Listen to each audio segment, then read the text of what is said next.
Ẹ kú dédé àkókò yìí gbogbo olólùfẹ́ ìkànnì Jígí Alára kẹrìnlélógún tí ó kalẹ̀ sí ìlú Ìbàdàn ní ìpínlẹ̀ Ọ̀yọ́, ilé tí a ti ń kọ ìròyìn bíi àkọlé ìtàn tó jẹ́ wípé pẹ̀lú ìmísí Odùduwà ní gbogbo ọ̀rọ̀ tí ó ń jáde ní ẹnu àwa. Orúkọ mi ò yí padà o, Emmanuel Olúwatómọ̀ ọmọ Ajíbádé ní orúkọ tèmi. Lákòókò yìí náà mo sì ń sọ fún yín wípé ojú tẹ kúkú fi ń wò wá kò ní fọ́, etí tẹ sì fi ń gbọ́ wa náà kò ní bàjẹ́.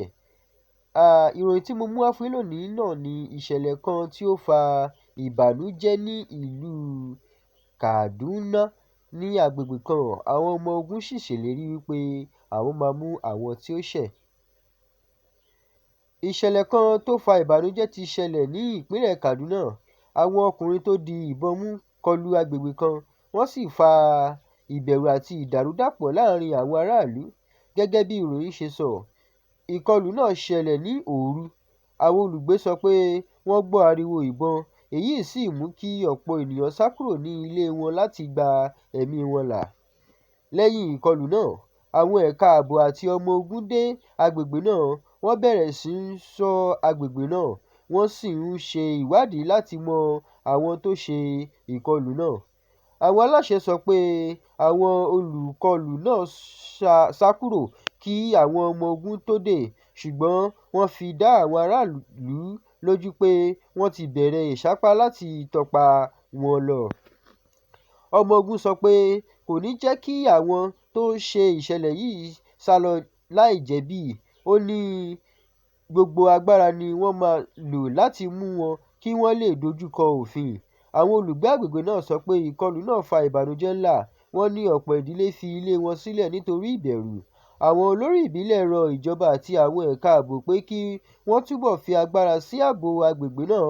Wọ́n ní àwọn ènìyàn fẹ́ padà sí ìgbésí ayé wọn ní àlàáfíà.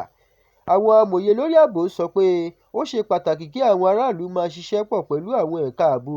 Wọ́n ní bí wọ́n bá rí ohun tó jẹ́ kí wọ́n fura, kí wọ́n fi ìròyìn náà ránṣẹ́ sí àwọn aláṣẹ ní kíákíá. Àwọn ẹ̀ka ààbò tún sọ pé wọ́n ti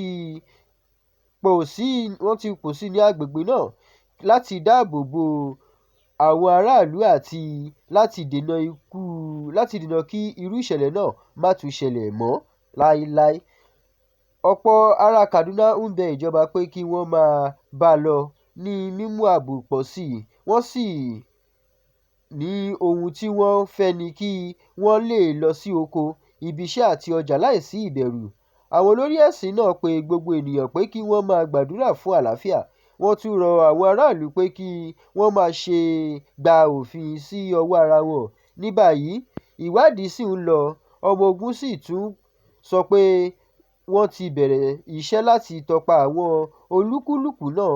Wọ́n sì ní ìrètí pé a ó mú wọn láìpẹ́. Ní ìparí, àwọn aráàlú ń retí pé ìsápá àwọn ẹ̀ka ààbò yóò mú kí àlàáfíà padà sí agbègbè náà. Wọ́n ní gbogbo ènìyàn fẹ́ gbé ní ibi tí kò sí ìbẹ̀rù àti ìwà ìpànìyàn. Báyìí ni àrìmọ fún orí ìròyìn títí òní. Ẹ ṣé bí ẹ ṣe.